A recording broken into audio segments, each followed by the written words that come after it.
Hello, everyone. Welcome back to another Friday with Josh and Eliza.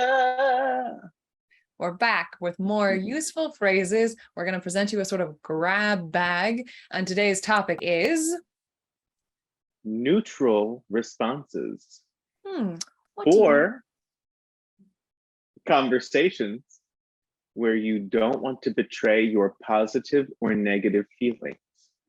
You don't want the other person to know what you really feel or really think. Why might you do this, Eliza?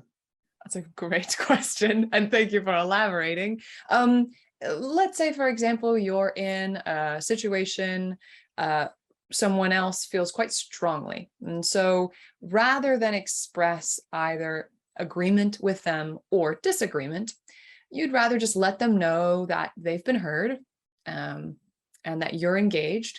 But it's maybe better for you if you don't ally yourself with them or make an enemy out of them. So any one of these neutral statements will show that you are engaged in the conversation, present with whoever you're speaking with, without necessarily saying you agree or disagree. Shall we begin? Let's begin. So let's dive into the first one. Something like, oh my. Oh my.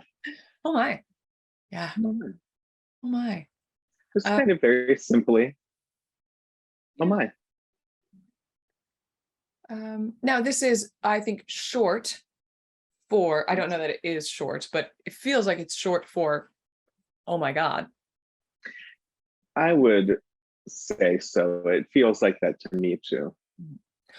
But there's a lot of sort of precedent in English-speaking North America for certain religion playing a very active part in conversation and it's shaping language. And so there's a precedent for not wanting to take a certain God's name in vain. So you don't say it. Instead, you omit it and say, oh my. Oh my. Oh, fantastic. Fantastic. Yeah. What is your particular, in the same vein, this kind of a statement, what is your favorite regional variation on this? I am so glad you asked. So I encountered this in graduate school when I moved to Savannah, Georgia. This is a regionalism in the United States. It happens a lot in the United States South. And it is, well, bless your heart. Bless your heart. You could be talking about someone else too. Bless his heart, or bless their heart, bless her heart, right? And it's such a versatile phrase. It could mean anything, truly. So, well, bless your heart. Bless your heart. Fantastic, fantastic. Now, in this sort of same vein, you can use these to, obviously it's in how you deliver it, to mean something obviously positive or obviously negative, but we're giving them to you again in the most neutral way possible. So the best way to do that is to keep your tone pretty steady. Yeah. Meaning not too much pitch variety, kind of keeping it within a set range. Keep your volume at a sort of mid range for you. And also your speed. Don't go too fast, don't go too slow. Find your mid zone. Excessive speed or, slowed down rate will betray positive or negative. So keep things in what you would consider the middle for those three: volume, speed, and amount of pitch variation. Yeah. What about you, Eliza? What's one of your favorites or go-tos?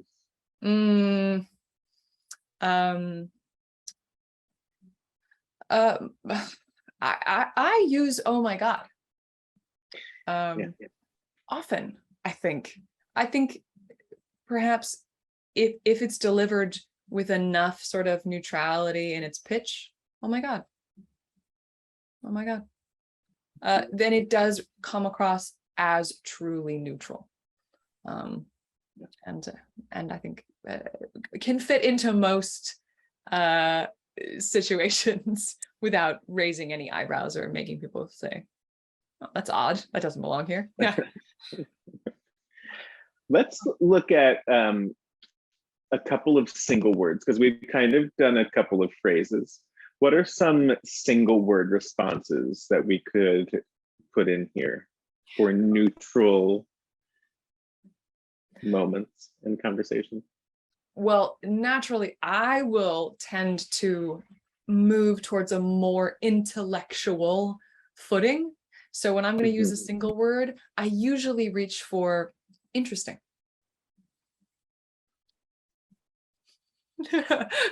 Great. But along that vein, the word intriguing comes to mind. Intriguing. Yep, absolutely. The slightly more dramatic cousin of interesting. Not dramatic, just perhaps but yeah, just cooler. You know, yeah, like one is you know, a freshman in college and one is a junior in college, you know, Yeah. it's like but they're both still in college. That's the point. Exactly. And they have a cousin, they have another cousin, and it's fascinating. Oh, yes, absolutely. These three. Fascinating. Yeah. These three will get you so much mileage in a conversation. Absolutely. I guaranteed most situations, use any of these three, you will come off sounding engaged for sure, like you are remarking on the sort of complexity of whatever's happening, but that you don't have negative or positive feelings about that complexity. You're just acknowledging it. Fascinating. Intriguing. Interesting. Totally. Totally. Totally is another. Totally is another one.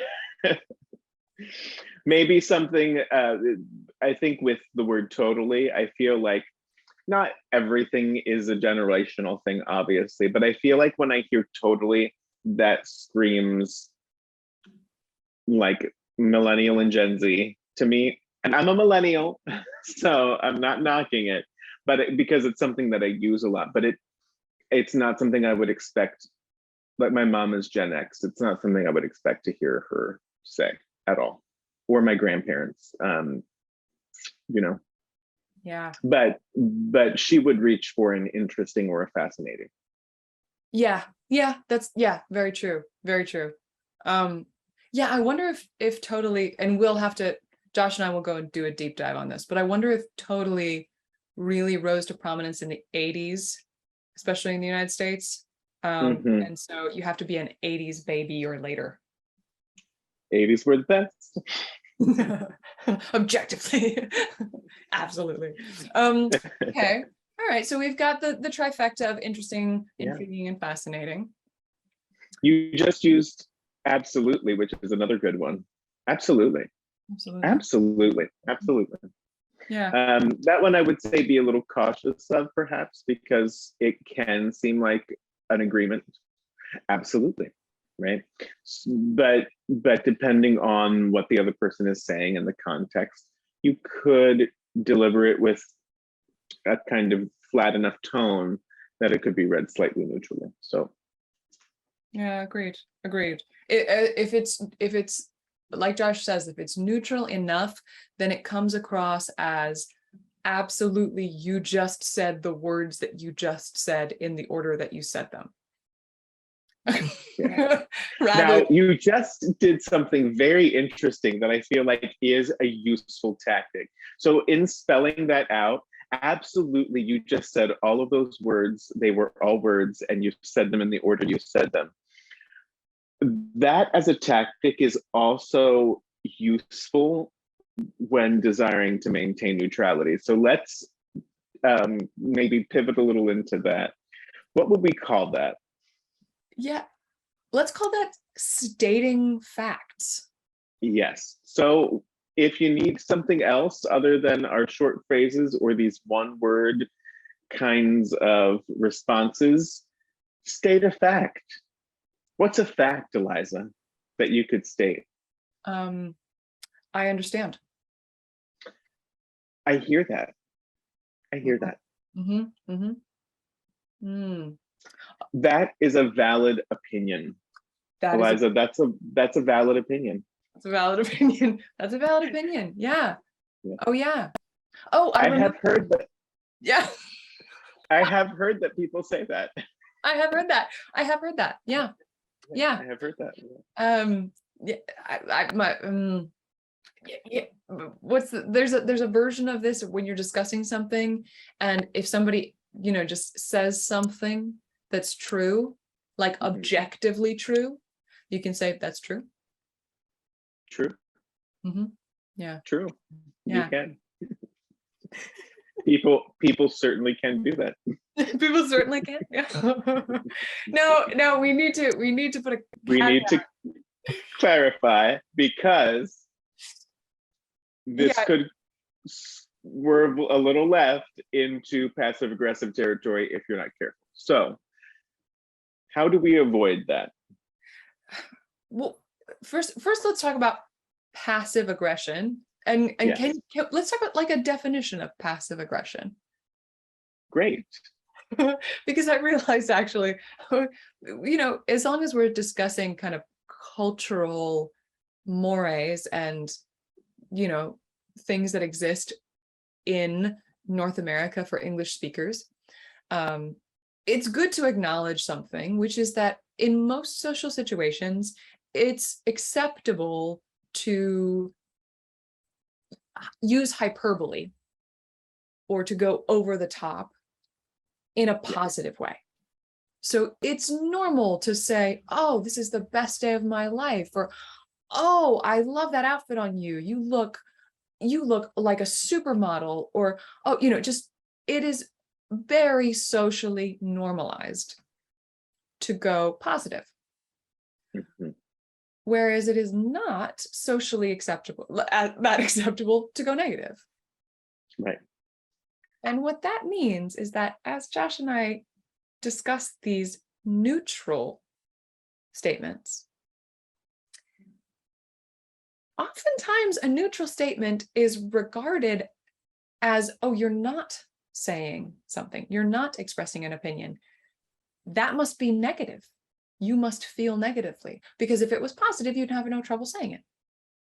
But right. So the fact that you just said interesting means you hate it, or you hate what I'm talking about, or you disagree, So again, we want to layer that in, keeping your tone very in the middle of what you normally use, in the middle of your volume, in the middle of your speed, in the middle of the musical notes you use in your speech, will help you to truly achieve something neutral. Straying towards the extremes might push you into passive aggression. Yes. Mm-hmm. I can't express that I disagree, and so instead I'm going to say,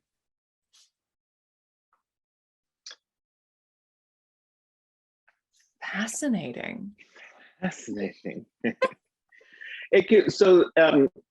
We have been talking about passive aggression.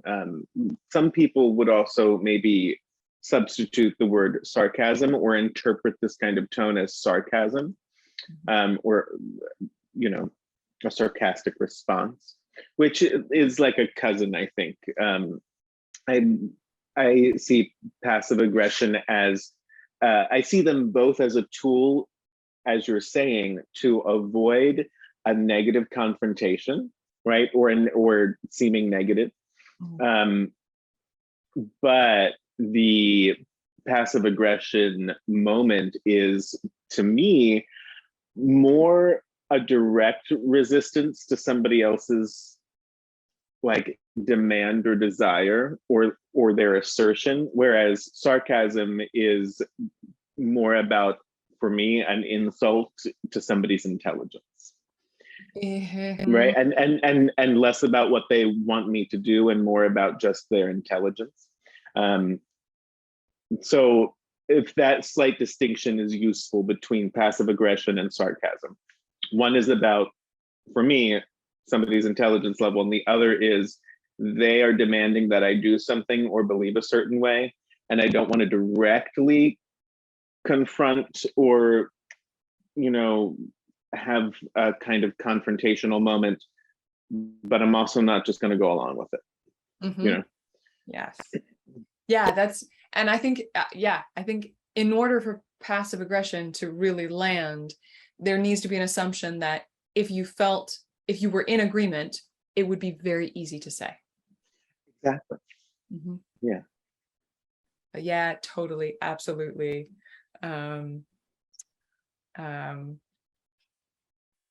Right. Exclamation. Right. Right. Right. Yeah. That is a great word, actually, that's coming to my mind, which is yeah. Yeah. That is a distinctly North American English word. I mean, it's used all over the world. Yeah. But it is thick on the ground in North America. Yeah. Yeah. No, yeah. No, which is another that's another its own like video. That's its own whole thing, is you put the two of them together. No, yeah. But if you do it the other way, yeah, no, it's a negation.